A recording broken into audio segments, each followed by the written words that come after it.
দেখো বন্ধুরা, এই গরমে মাছ খেতে ইচ্ছা করছে না, তাই আজকে সোয়াবিন রানবো হালকা পাতলা করে। তার জন্য মশলা করে নিলাম। এই যে আলু কাটলাম, সোয়াবিনটা ভিজিয়ে রাখলাম। এখন এই যে আদা, লঙ্কা, পেঁয়াজ, জিরে সব কিছু পেস্ট করে নেব। সোয়াবিনটা রান্না করার জন্য কড়ার মতো তেল দিয়ে নিলাম। এখন একটু লবণ দেবো, একটু হলুদ দেবো, দিয়ে আলুগুলো ভেজে নেবো একটু।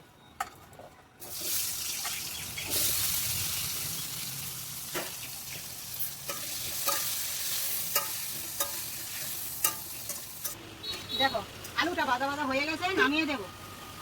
নামিয়ে একবার কড়ার মধ্যে ফোড়ন দিয়ে দেবো। ফোড়নে দেবো একটা শুকনো লঙ্কা, দুটো এলাচ দানা, আর দুটো তেজপাতা, আর দেবো জিরে। ভালো করে ভাজা ভাজা করে এখন আলু আর সোয়াবিন দিয়ে অনেক কষাবো।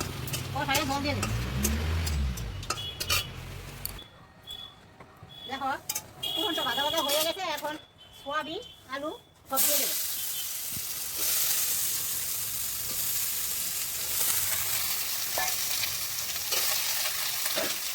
আর এই মশলাটা করে রেখেছিলাম এটা দেবো, দিয়ে নুন দেবো, হলুদ দেবো।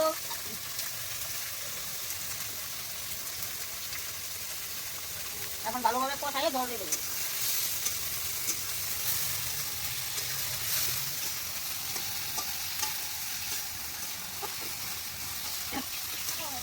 কষানো হয়ে গেছে, এখন জল দিয়ে ভালো করে ঢেকে দেবো সিদ্ধ হওয়ার জন্য।